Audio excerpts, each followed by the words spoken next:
পিছলডাঙ্গা শাখা কর্তৃক আয়োজিত আজকের এই ইফতার মাহফিলের সম্মানিত সভাপতি, মঞ্চে উপস্থিত আমাদের সংগঠনের নেতৃবৃন্দ, আরও উপস্থিত রয়েছেন আমাদের সাপাহার প্রেস ক্লাবের সম্মানিত সভাপতি তসলিম উদ্দিন ভাই এবং সাধারণ সম্পাদক বাবুল আক্তার ভাই সহ অন্যান্য সাংবাদিকবৃন্দ, সম্মানিত পিছলডাঙ্গাবাসী।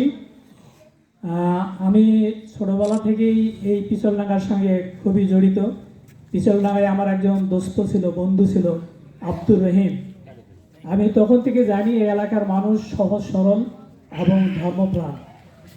প্রিয় ভাইয়েরা, এই জন্য আপনাদেরকে মোবারকবাদ জানাচ্ছি যে আপনারা আমাদের ডাকে সাড়া দিয়েছেন। সময় খুবই কম, আমি সংক্ষেপে রমজান সংক্রান্ত কিছু বিষয়ে কথা বলবো।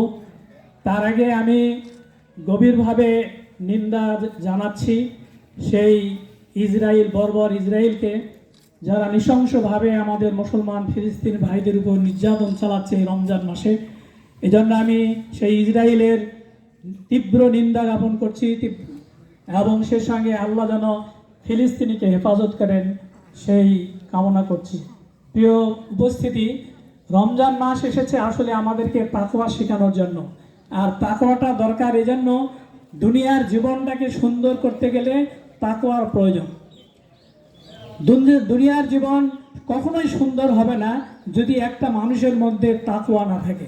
আর এই জন্য আল্লাহ সুবহানাহু ওয়া তাআলা এক মাস আমাদেরকে রোজা দিয়েছেন, এই জন্যই যেন আমরা তাকওয়া অর্জন করি। তাকওয়াটা কি? তাকওয়া হচ্ছে ফরজ ইবাদতগুলো এবং ওয়াজিব ইবাদতগুলো পালন করা এবং হারাম কাজ থেকে নিজেকে বিরত থাকা। হয়তো অনেকে বলতে সুন্নাতের কথা বললেন না কেন? সুন্নাত যদি কেউ পালন করে তাহলে সে মুহসিন হবে, মুত্তাকির উপরও তার দরজা। তো আমরা আসলে মুত্তাকি কি না এই বিষয়টি আমাদেরকে পর্যালোচনা করতে হবে। ধরুন একজন মানুষ নামাজ, রোজা, হজ, যাকাত সবই করে, কিন্তু পিতামাতার সাথে সৎ ব্যবহার করে না, আমরা কি তাকে মুত্তাকি বলবো? মুত্তাকি বলবো না।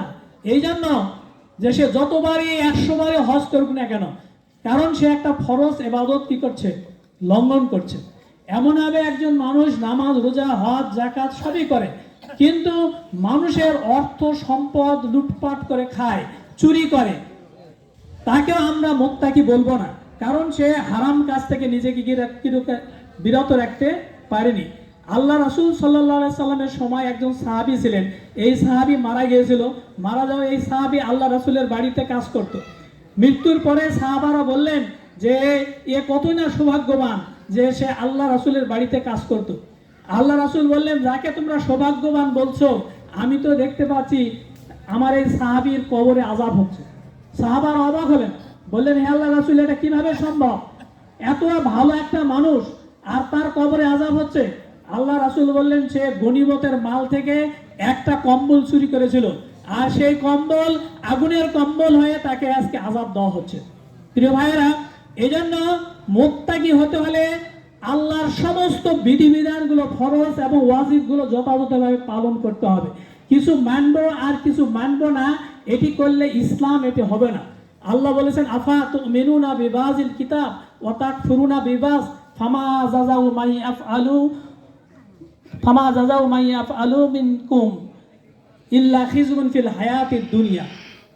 আল্লাহ রাব্বুল আলামিন বলেছেন, তোমরা যদি কিতাবের কিছু অংশ মানো আর কিছু অংশ যদি বাদ দাও, তাহলে তোমাদেরকে এই দুনিয়াতে অপমান অপদস্থ করা হবে। সাপোজ আপনাদের বাড়িতে মশারি আছে না? এই মশারি যদি আপনি মশারির মধ্যে পরিপূর্ণভাবে প্রবেশ করেন, তাহলে মশার হাত থেকে বাঁচা যাবে। আর মশারির মধ্যে ঢুকে যদি মাথা বের হয়ে থাকে, পা বের হয়ে থাকে, হাত যদি বের হয়ে থাকে, তাহলে মশারি আমাদের কোনো উপকার দিবে না। সুতরাং ইসলাম আমাদেরকে পরিপূর্ণভাবে না পালন করলে ইসলাম আমাদের কোনো উপকার করবে না। কারণ আল্লাহ বলছেন, ইয়া আইয়ুহাল্লাযীনা আমানু দুখুলু ফিস সিলমি কাফা, যে হে ঈমানদারগণ, তোমরা ইসলামে পরিপূর্ণভাবে দাখিল হও। ইসলামের কিছু মানবো আর কিছু মানবো না এই সুযোগ নেই। যেমন আমরা যে ভূখণ্ডে বসবাস করি, এই ভূখণ্ডে ইসলাম যাতে প্রতিষ্ঠিত হয়, এজন্য কাজ করাটা হলো ফরজ। আল্লাহ বলেছেন, আকিমুদ্দিন ওয়ালা তাতাফাররাকু ফি, যে তোমরা দিন কায়েম করো, এ ব্যাপারে মতভেদ করো না। সুতরাং আমরা যে ভূখণ্ডে বসবাস করি, এই ভূখণ্ডে কি করে ইসলাম কায়েম হবে, এইটার জন্য কাজ করাটা হলো ফরজ। কোনো মানুষ যদি কাজ না করে, তাকে আল্লাহ রসুল বলেছেন সে হলো মুনাফিক। কারণ ইসলাম হলো ধর্ম আলাদা আর রাজনীতি আলাদা, এটা এই কনসেপ্ট ইসলাম বিশ্বাস করে না। মহানবী সাল্লাল্লাহু আলাইহি ওয়াসাল্লাম নিজে রাষ্ট্রনায়ক ছিলেন, নবী ছিলেন এবং মসজিদে নববীর ইমাম ছিলেন। আবু বকর রাদিয়াল্লাহু আনহু খলিফা ছিলেন, মসজিদে নববীর ইমাম ছিলেন। এবং 1924 সাল পর্যন্ত মুসলমানদের ধর্ম আর রাজনীতি একই ছিল। কিন্তু ব্রিটিশরা আমাদেরকে ভাগ করে দিল যে তোমাদের ধর্ম আলাদা আর রাজনীতি আলাদা। এই ধর্ম এবং রাজনীতিকে কেউ যদি আলাদা ভাবে এবং আলাদা করে, তার কি হবে? আল্লাহ রাসূল বলেছেন, মান মাতা ওয়ালাম ইয়াগজু ওয়ালাম ইউহাদ্দিস নাফসাহু ওয়া মাতা শুবাতুম মিনান নিফাক। আল্লাহ রাসূল বলেছেন, কেউ মারা গেল অথচ সে জিহাদ করলো না, অর্থাৎ ইসলামী সমাজ ব্যবস্থা প্রতিষ্ঠা করার কাজ করলো না এবং এটার স্বপ্ন সাদও মনে মনে কল্পনা করলো না, তার মৃত্যুটা হলো মুনাফিকের মৃত্যু। আল্লাহ রাসূল বলেছেন, মান দা বেদাল জাহিলিয়াত জুসাইমিন জাহান্নাম। আল্লাহ রাসূল বলেছেন, কেউ যদি ইসলাম ছাড়া অন্য কোনো দিকে, অন্য কোনো মুতাদর্শের দিকে, অন্য কোনো বাবার ইজমের দিকে, কোনো স্বামীর ইজমের দিকে কেউ যদি ডাকে কোনো মানুষকে, সে জাহান্নামী হবে। সাহাবার বলেন, ওয়াইন সামা ওয়াসাল্লা, সে যদি নামাজ পড়ে রোজা করে তাহলে কি হবে? আল্লাহ রাসূল বলেন, ওয়াইন সামা ওয়াসাল্লা ওয়া জাআমা আন্নাহু মুসলিমুন, সে যদি নামাজ পড়ে রোজা করে তবুও সে জাহান্নামী হবে। কারণ মুসলমানদের রাজনীতি একটাই, সেটা হলো ইসলামকে কায়েম করার রাজনীতি। এই ছাড়া আর অন্য কোনো রাজনীতির সাথে মুসলমান কি হতে পারে না, সম্পৃক্ত হতে পারে না। যেখানে থাকবে ইসলাম আমরা সেখানে আসি, যেখানে কোরআন আছে সেখানে আসি আমরা, যেখানে কোরআন নাই সেখানে আমরা নাই। যেই দলে ইসলাম নাই সেই দলে আমরা নাই, যেই দলের সাথে কোরআন নাই সেই দলের সাথে আমরা নাই। কারণ ইসলামকে পরিপূর্ণভাবে কি করতে হবে? পরিপূর্ণভাবে মেনে চলতে হবে। প্রিয় ভাইয়েরা, আমি পরিশেষে যে বিষয়ে কথা বলতে চাই সেটি হলো, আমাদেরকে এই রমজান মাসে পাপ কাজ থেকে বাঁচতে হবে। পাপ কাজ, এজন্য আল্লাহ বলছেন যে আল্লাহ রাসূল বলেছেন যে ব্যক্তি কি করলো, রোজা থাকলো কিন্তু মিথ্যা পরিহার করতে পারলো না, পাপ কাজ বর্জন করতে পারলো না, ফালাইসা লিল্লাহি হাজাতুন আইয়াদা তাআমাহু ওয়া শারাবাহু, যে আল্লাহর কোনো প্রয়োজন নাই তার রোজা থাকার, না খেয়ে থাকার কোনো প্রয়োজন নাই। এজন্য পাপ বর্জন করতে হবে। পাপ করলে কি হবে? পাপ করলে এই দুনিয়াতে আল্লাহ আমাদেরকে শাস্তি দিবেন, ভালো কাজের সক্ষমতা আমরা হারিয়ে ফেলবো এবং আমাদের পরিবারে বিভিন্ন ফিতনা ফাসাদ, বিভিন্ন সমস্যা পরিবারের মধ্যে চলে আসবে যদি পাপ কাজ করি। কারণ আল্লাহ বলেছেন, ওমান আরাদা আন যিকরি ফাইন্না লাহু মাইশাতান দানকা ওয়া নাহশুরুহু ইয়াউমাল কিয়ামাতি আমা। আল্লাহ সুবহানাহু ওয়া তাআলা বলেছেন, কেউ যদি আল্লাহর বিধিবিধান থেকে মুখ ফিরিয়ে নেয়, ইসলাম থেকে যদি মুখ ফিরে নেয়, পাপ কাজে যদি জড়ে যায়, আল্লাহ বলছেন আমি তার দুনিয়ার সুখ শান্তি কেড়ে নেব। এবং শুধু এখানেই শেষ নয়, ওয়া নাহশুরুহু ইয়াউমাল কিয়ামাতি আমা, আমি কিয়ামতের দিন তাকে অন্ধ করে তুলব। নিউটন বলেছেন যে মানুষ যা কিছু করে এটার একটা বিপরীত প্রতিক্রিয়া আছে।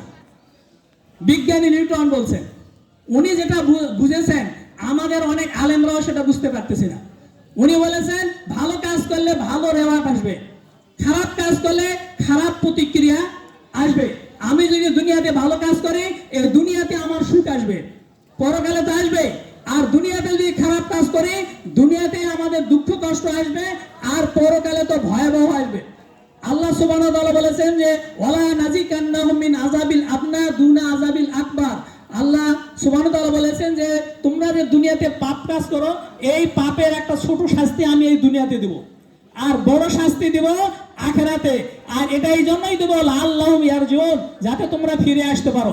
এর মানে এই নয় যে আল্লাহ আমাদেরকে শাস্তি দিবেন, শাস্তি দিয়ে আল্লাহ স্বাদ উপভোগ করবেন, এটা নয়। আল্লাহ বলেছেন, মা ইয়াফআলুল্লাহু বিআযাবিকুম ওয়া ইন শাকারতুম ওয়া আমানতুম। আল্লাহ রাব্বুল আলামিন বলেছেন যে তোমাদেরকে শাস্তি দিয়ে আমার কি লাভ, যদি তোমরা কৃতজ্ঞ হও, তোমরা যদি বিশ্বাসী হও, আমি আল্লাহ তোমাদেরকে শাস্তি দিয়ে আমি স্বাদ গ্রহণ করতে চাই না। সুতরাং এই পাপ বর্জন করতে হবে। আর অসৎ নেতৃত্ব যদি দেশে থাকে, অসৎ নেতৃত্ব, তাকওয়াহীন কোন নেতৃত্ব যদি দেশে থাকে, কি অবস্থা আমরা 15 বছরে দেখলাম। 15 বছরে দেখলাম আমরা, আমাদেরকে কথা বলতে দেওয়া হয়নি, আমাদের জামাত ইসলামের নিবন্ধনকে কেড়ে নেওয়া হয়েছিল, জামাত ইসলামের 11 জন নেতাকে, শীর্ষ নেতাকে বিনা বিচারে হত্যা করা হয়েছে, আমাদের আয়নাঘর তৈরি করে বিরোধী দলকে সেখানে কি করা হয়েছে, নির্যাতন করা হয়েছে, কোটি কোটি টাকা দেশের সম্পদ লুটপাট করেছে। নিজেই স্বয়ং শেখ হাসিনা প্রধানমন্ত্রী নিজেই স্বয়ং বলেছেন যে তার পিয়নের 400 কোটি টাকা ব্যাংক ব্যালেন্স। এই দেশটাকে একবারে চুষে খেয়েছে এই 15 বছরে আওয়ামী লীগ সরকার।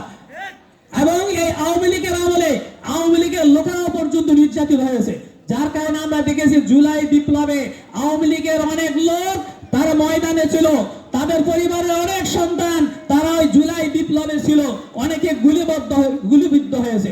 প্রিয় ভাইরা, এত দুঃখ কষ্টের বিনিময়ে আমরা, আমাদের যুবকরা আমাদেরকে এই দ্বিতীয় স্বাধীনতা নিয়ে দিয়েছে। এই যুবকদের মধ্যে 300 জন তারা পঙ্গুত্ব বরণ করেছে, 500 জন তারা চিরতরে অন্ধত্ব বরণ করেছে, তারা আর কোনোদিন এই সবুজ শ্যামল পৃথিবী দেখবে না।